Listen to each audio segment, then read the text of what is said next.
Adiós a las dificultades. Es el pensamiento errado que tenemos cuando empezamos a buscar del Señor, creyendo que buscando de Él, éstas se van a ir o que ya no van a volver.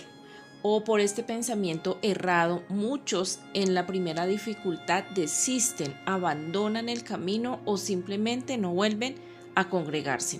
Recordemos que Jesús vivió en muchas oportunidades lo que nosotros podríamos llamar situaciones injustas, situaciones difíciles o momentos donde si se hubiera visto a Él, podría haber llegado a tomar decisiones incorrectas. Pero podemos encontrar que siempre, por confusa, difícil o complicada que fuera la situación, Él siempre dependió del Padre.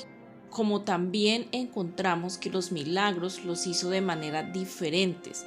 En algunas veces hablaba de una manera fuerte, en otras ocasiones no. Nunca lo vimos haciendo lo mismo y de la misma manera, porque cada cosa que hacía no la llevaba a cabo conforme a él se le ocurría que podría hacer, sino como el Padre le decía que lo hiciera. Y Dios es un Dios que hace las cosas nuevas, por eso no siempre obraba de la misma manera frente a cada necesidad o para obrar y llevar a cabo un milagro. Dios no es cuadriculado ni vive encasillado. Dios es un Dios creativo, lo que nos lleva también a entender que no siempre deberíamos obrar de la misma manera, no siempre decir las cosas de la misma manera, como tampoco mirar las situaciones de la misma manera.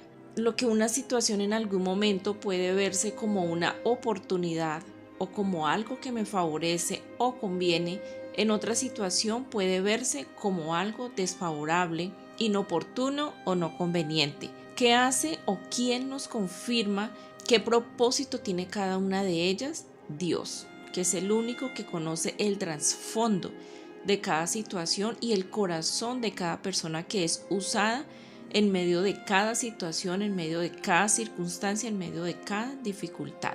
Fue esto lo que precisamente hizo que Jesús fuera diferente a como era todo el mundo. Él fue juzgado, señalado muchas veces, y no precisamente por hacer el mal, sino por dedicarse y enfocarse a hacer el bien, por ayudar a otros, dar alimento a otros, sanar a otros, liberar a otros. Y lo que vemos en común en cada uno de sus pasos o en cada uno de sus días es que todo lo hizo conforme con la voluntad del Padre, de lo que el Padre quería que él hiciera a cada paso. Y eso incomodó a muchos, que guiados por lineamientos netamente terrenales le hicieron la vida difícil, o como lo diríamos nosotros, le hicieron la vida a cuadritos. Se la complicaron, pero no por eso él desistió. En Juan 10:32 dice, una vez más la gente tomó piedras para matarlo. Jesús dijo, bajo la dirección de mi Padre he realizado muchas buenas acciones. ¿Por cuál de ellas me van a apedrear? ¿A quién se le ha ocurrido pensar que el seguir al Señor es algo fácil, cómodo, o que como antes pasábamos dificultades, ahora todo será paz y amor? Porque si alguien está pensando las cosas de esta manera, hoy vengo a decirte que están muy equivocados, porque el Señor claramente lo dijo. Dios no se anda con tapujos o colocando florecitas o adornando lo que nos debe decir o enseñar. Él siempre nos habla con la verdad. Entonces, ¿dónde o en qué momento Él nos dice que no vamos a pasar dificultades? De hecho, es todo lo contrario. Él dice que dificultades vamos a tener y no dice algunas veces, dice siempre. Y yo me atrevería a complementar o explicar esta parte, que cuando el Señor dice siempre, Él no se detiene a detallar, o sea, ahora conmigo o antes sin mí. No, Él dice siempre. O sea, antes de que buscaran de mí, estaban pasando dificultades. Y ahora que buscan de mí, también las van a tener. Resumen, mientras estemos en este mundo, siempre vamos a tener dificultades. En Juan 16:33 dice, yo les he dicho estas cosas para que en mí hallen paz. No es en el mundo, no es donde vivimos, no es en el día a día, no es en las personas que están a nuestro alrededor, no es dependiendo de una situación, no es dependiendo de un lugar, Es en Dios en quien hallaremos paz. Entonces sigue diciendo la palabra. En este mundo, o sea, mientras vivamos, mientras tengamos vida, mientras estemos en la tierra, afrontarán dificultades, pero anímense. Yo he vencido al mundo. El Señor nos marca una gran diferencia, y es que hay uno que ya las venció todas. No dice algunas, dice todas. Hay uno que nos da esperanza y nos dice que esto no es para que nos carguemos, no es para que nos estresemos, no es para que nos angustiemos, sino para que en Él tengamos paz. Esta no tenga la capacidad de quitarnos la paz, porque esta proviene solamente de Dios, de quien ha vencido el mundo, de quien ha vencido al enemigo, solo Él. Por eso nos dice que en una dificultad debemos animarnos, o sea, cobrar ánimo, levantarnos, buscarlo a Él, refugiarnos en Él, orarle a Él, a ver el qué quiere que nosotros hagamos o cómo quiere que enfrentemos esa situación.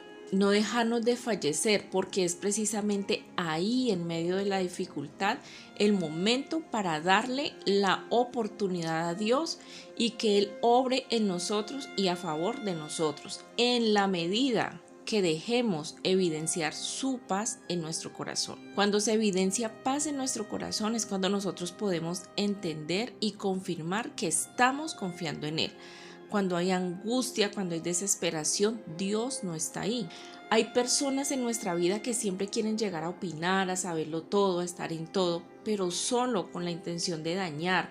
Así como sucedió a Jesús, a nosotros nos pasa también, pero no por eso vamos a dejar de luchar y hacer las cosas bien. En la búsqueda del Señor estamos en la obligación de empezar a identificar cuál de las personas que están a nuestro alrededor son de bien y cuáles son instrumentos de las tinieblas, cuáles están para ayudarnos a cumplir los planes de Dios y quiénes son instrumentos de las tinieblas que aún sin ellos saberlo son usados para nuestro mal y para detener el propósito de Dios en nosotros. Y para esto, ¿qué necesitamos? Discernimiento, sabiduría espiritual, las cuales se adquieren o se alcanzan en la medida que estudiamos la palabra, en la medida que meditamos en ella, en la medida que caminamos por ella. Y entonces cuando lo hacemos, cuando amamos al Señor por encima de todas las dificultades, cuando permanecemos en Él a pesar de la dificultad, todo eso que no se ve tan bueno nos ayudará para bien, como lo dicen las Escrituras en Romanos 8:28. Entonces no desfallezcan en el camino con el Señor. ¿Estás pasando por dificultades? Hoy de parte del Señor te digo, anímate. Cobra ánimo, porque Dios ya ha vencido esas dificultades. Apóyate en Él, refúgiate en Él para que salgas aprobado o aprobada y vencedor o vencedora en cada una de estas situaciones. Aprende lo bueno en cada una de ellas. Crece, que en lugar de vencerte la dificultad, esta te fortalezca. Dios te bendiga.